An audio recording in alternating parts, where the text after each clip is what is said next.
C'est parti pour un nouvel épisode de Petite Montre entre amis. On accueille Thibaut aujourd'hui sur une marque qu'on n'a pas encore traitée. Gégère Lecoultre, tout le monde connaît, tout le monde s'attend à la Reverso. Et bien, vous avez raison. Il va nous parler de son histoire avec sa Reverso Calendar. C'est parti pour un nouvel épisode de Petite Montre entre amis.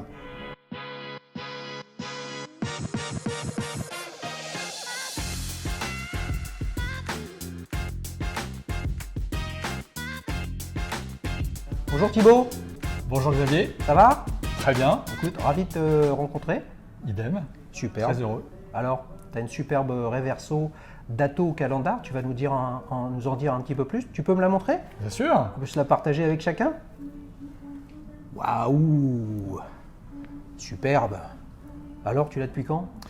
Écoute, ça fait un petit bout de temps puisque c'est une montre que j'ai depuis presque 20 ans maintenant. Ça sent le mariage ou les fiançailles, ça. Exactement. Raconte-nous Bien un vu, petit peu. bien vu. Bah, écoute, c'était un cadeau de fiançailles. En effet, j'avais hésité entre mariage. Non, c'est cadeau de fiançailles.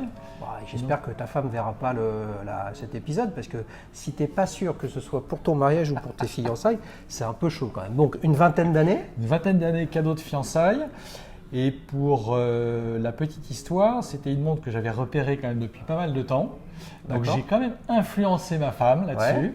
en lui disant écoute, si jamais tu as un beau cadeau à me faire, n'hésite pas à regarder la Reverso de Gégère Lecoultre. Voilà. Donc ce modèle-là exactement, avec la petite seconde qui est assez classique sur une Reverso, mais tu voulais le jour, hein, puisqu'elle donne le jour, et la date avec une aiguille. C'est ce modèle-là précisément, ou une Reverso au sens large? Alors au début, j'étais parti sur Reverso au sens large, parce qu'en effet, il y a l'histoire de la Reverso et puis certains aspects qui me plaisaient dans le design et l'esthétique. Après, quand j'ai regardé les différentes Reverso, Ouais. je suis en effet tombé sur celle-ci qui a particulièrement attiré mon attention, notamment pour sa partie date qui était dans le traitement était intéressante. Et puis j'aime bien le petit détail qui fait la différence sur les montres, et D'accord. notamment ici les aiguilles bleues, donc Ouais. l'heure et la minute, Ouais. et la petite aiguille rouge de la trotteuse. C'est vrai que tu parles des aiguilles. Comme toutes les Reverso, elle a les aiguilles dites glaive, en format de glaive, comme on peut imaginer les soldats romains. Quand tu disais le petit détail pour la date, tu parlais du traitement de la date avec les aiguilles, et le 31 comme ça sous le 12 en rouge, ou alors le guichet à 11h du jour de la semaine. Alors, un peu les deux, mon capitaine, hein. C'est Ouais. vrai que le guichet positionné à cet endroit-là avec les jours de la semaine et non pas la date était intéressant. Ça changeait un peu d'un certain nombre de montres qu'on peut voir. Et puis le positionnement en effet du petit cadran de la trotteuse qui me paraissait intéressant, qui venait un petit peu s'emboîter dans le grand cadran de l'heure. C'était forcément une Reverso, si tu te souviens à l'époque, t'hésitais, parce que certes c'est un classique hein, de l'horlogerie, 1931 de mémoire, hein, ça a été breveté par un ingénieur français, ça a eu une histoire un peu romanesque et rocambolesque, hein, ça a failli disparaître au moment de la crise du quartz. C'est quand même très particulier, parce que c'est une montre rectangulaire, Cartier, hein, avec sa tanque, fait de beaux modèles, mais c'est quand même assez rare. Donc toi, tu voulais une montre rectangulaire à l'époque? Je crois que très rapidement, j'avais repéré cette montre probablement au poignet de quelqu'un que je connaissais. Ouais. Et je m'étais dit, en effet, elle dégage quelque chose de différent, qui rappelait peut-être en effet la Cartier rectangulaire. Mais dans celle-ci, je trouvais quelque chose d'un petit peu plus innovant dans le design, même si ça reste, comme tu le disais, un grand classique. Ouais. C'est le côté très art déco de la montre, qui comprends. pour moi est à la fois classique et aussi Je comprends. moderne. Je comprends. Si tu l'as eu à 20 ans, c'est que tu as au moins 20 ans, quoi.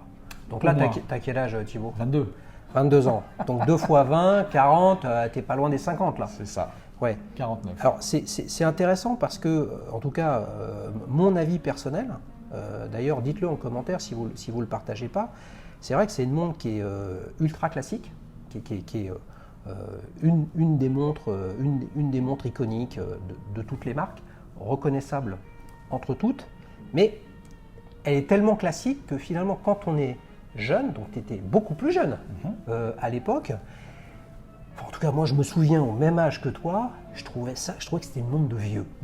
Et alors évidemment, mon point de vue a évolué, hein, c'est ça qui est beau avec les montres, avec plein d'autres choses, c'est que maintenant je ne le pense plus. Mais est-ce que tu as un souvenir de... Tu disais, je l'ai vu au poignet de quelqu'un, c'est pas pour d'autres raisons, c'est quoi? C'est pour te différencier? Parce qu'il y en a finalement, il y a beaucoup d'autres montres qui se voient beaucoup plus souvent, qui sont encore plus reconnaissables, sans les citer. Celle-là, on la reconnaît, mais elle n'est pas au poignet de tout le monde. Hein. C'est ce qui fait d'ailleurs que quand tu m'as contacté sur Instagram, je me suis dit, voilà, une Reverso comme ça, c'est pas tous les jours qu'on en voit.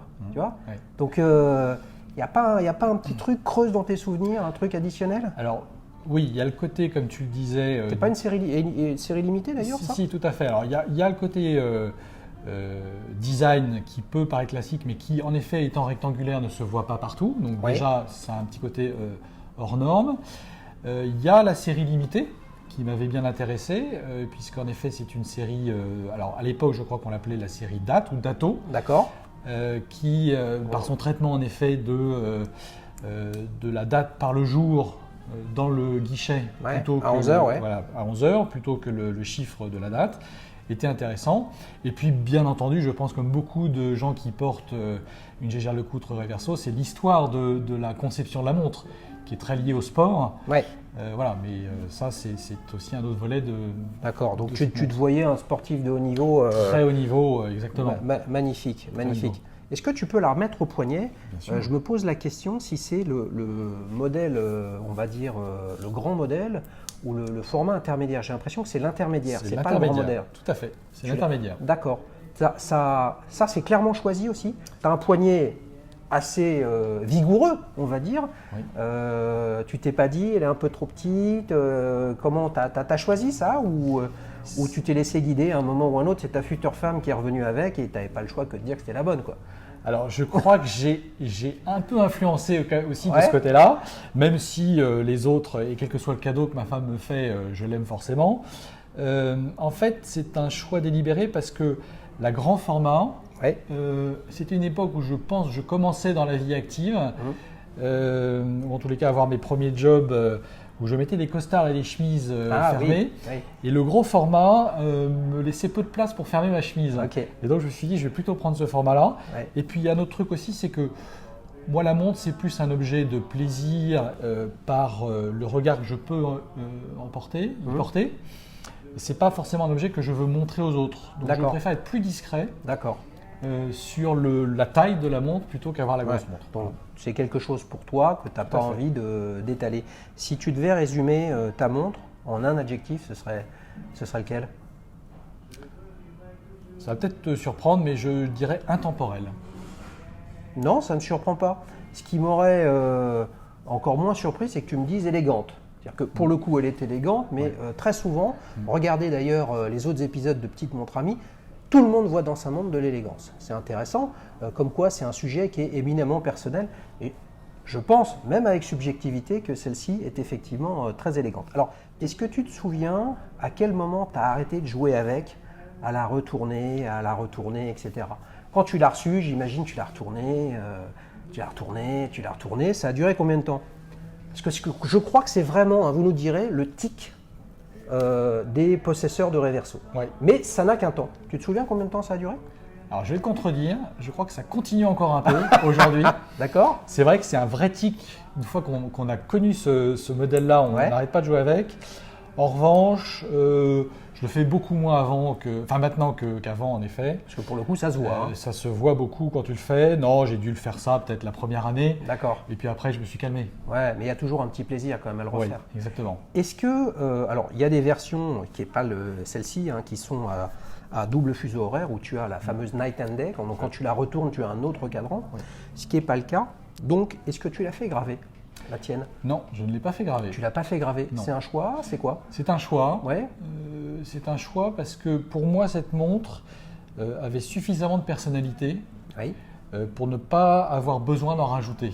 Voilà. Elle comportait tout ce dont j'avais besoin, à la fois bien entendu dans son aspect fonctionnel, mais dans son aspect esthétique.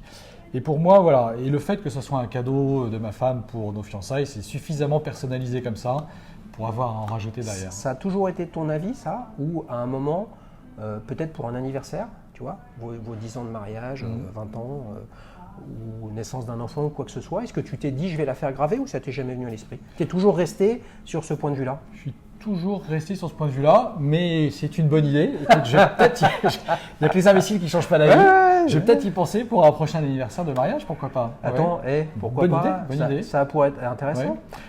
J'aurais pu la faire graver pour la naissance de mes enfants, par exemple. Ok. Écoute. Ok, Bon. et why not peut-être pour une prochaine fois. Exactement. Dernière question sur ta montre, ça fait 20 ans que tu l'as fait réviser une fois, plusieurs fois, jamais? Plusieurs fois. Ouais. Plusieurs fois. À quelle occasion? Elle est tombée en panne ou tu t'es dit il faut le faire? Elle a 5 ans, elle a 10 ans. Comment t'as géré ça?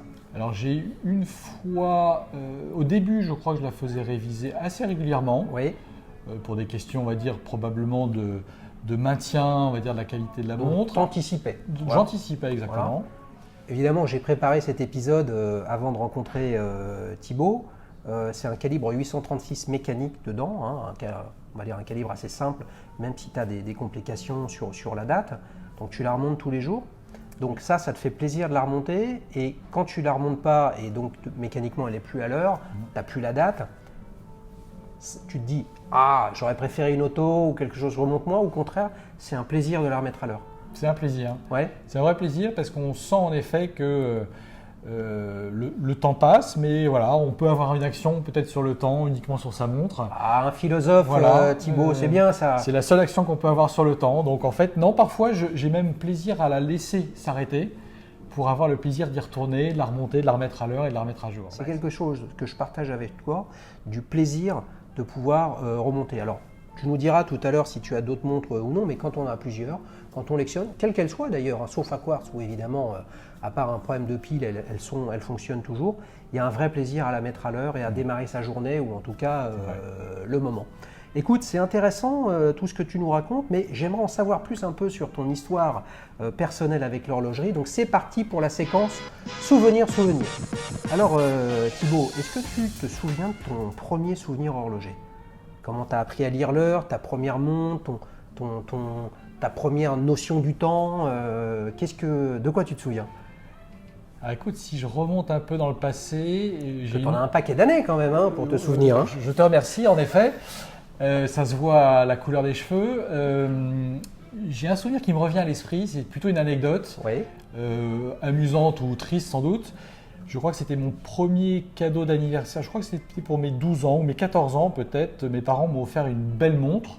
Enfin, à l'époque, ce que je considérais pour une belle montre, ce n'était pas une montre de marque comme on peut avoir aujourd'hui, mais je crois que c'était un modèle de type Seiko ou ce genre de choses, qui était une montre de plongée. Ouais.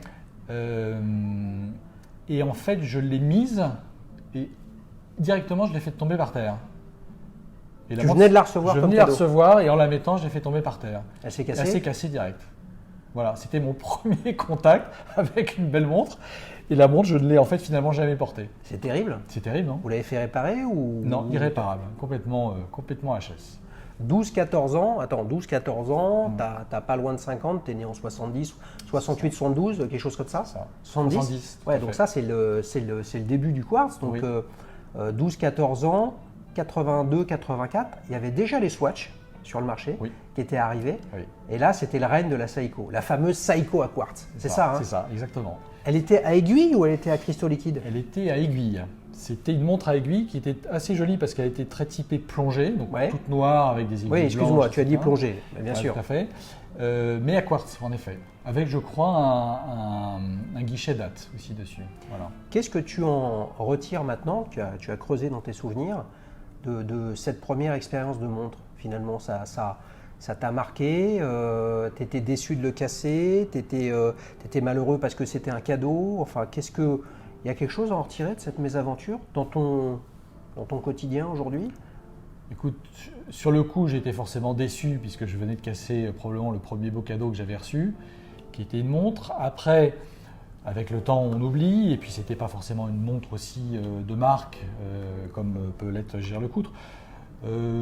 Mais en revanche, oui, ça m'a fait prendre conscience des belles choses, qu'il faut y faire attention, qu'il faut les entretenir, qu'il faut les préserver, qu'il faut les manipuler avec précaution et ne pas faire l'andouille et voilà, faire attention de… Par exemple, aujourd'hui, c'est vrai que j'ai une véritable angoisse quand je mets ma montre à ne pas me trouver au-dessus, par exemple, de carrelage de peur de la faire tomber et de la faire exploser sur le carrelage. Oui, Voilà. oui. Tu préfères que ce soit ton téléphone. Malheureusement, le téléphone, ça arrive souvent. Hein. Je ne sais pas si c'est ton cas. Oui. Tu as mis une petite vitre en glace synthétique pour protéger ta Reverso ou pas non. Comme sur un téléphone.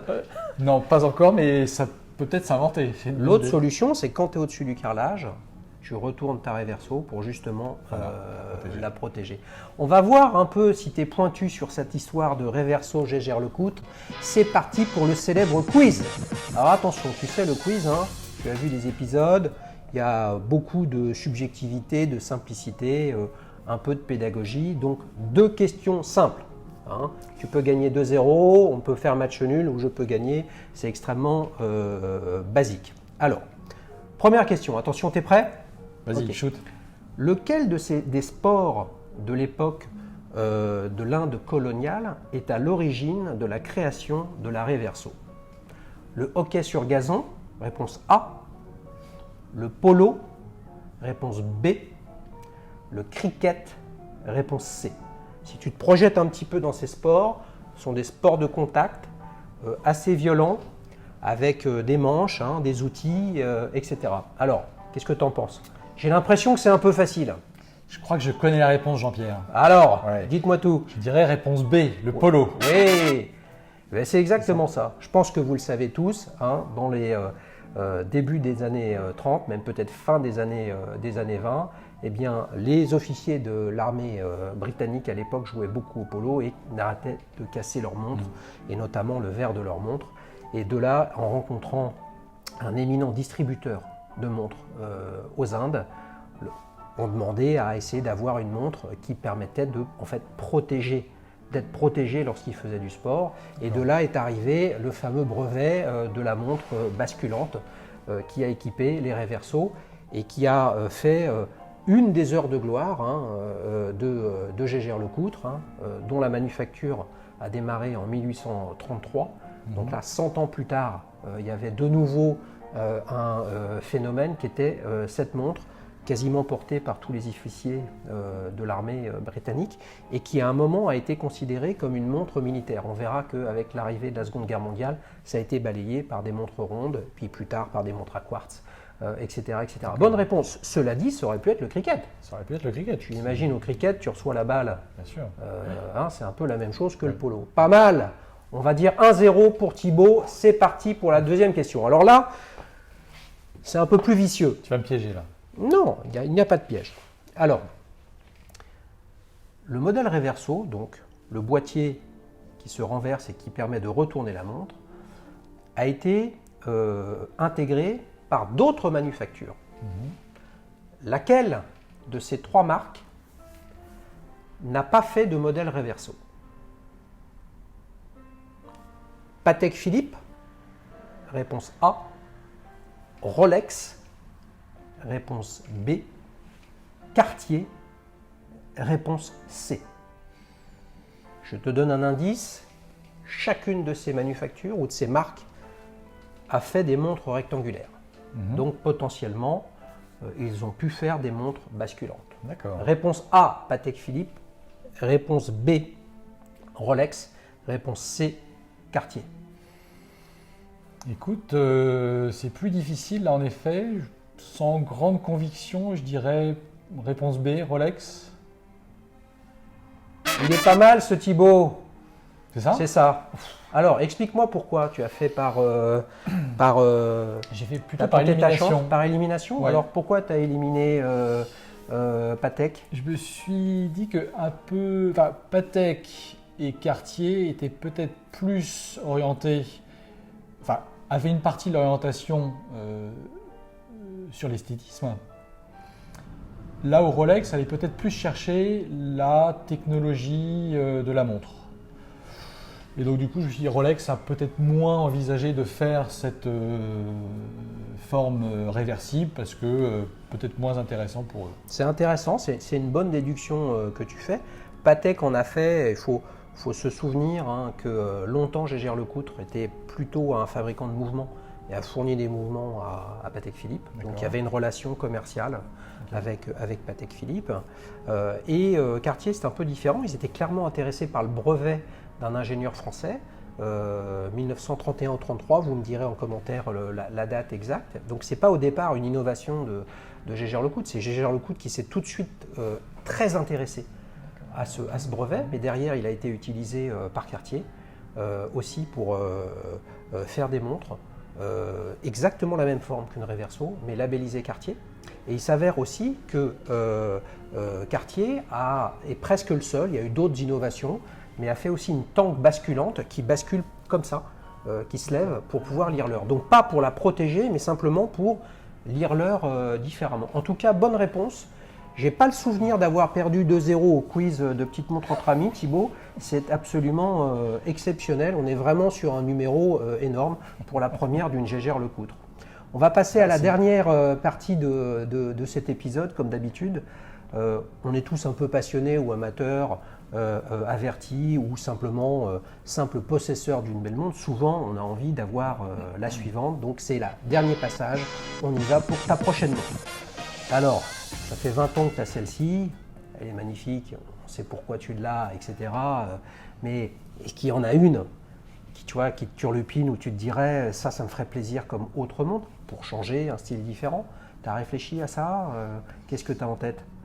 Alors écoute, oui, comme tu l'as dit, je suis très très attaché à cette montre, donc ça serait en effet difficile de s'en séparer, en tous les cas de la remplacer par autre chose. Mais en effet, il y a une montre, moi, qui m'a toujours attiré, alors qui a une forme différente, qui est ronde, qui est une montre IWC, Oui. Et qui est le modèle portugaise. Et notamment sur ce modèle-là, il y en a une que j'aime bien parce qu'elle a le petit détail en effet qui attire mon œil.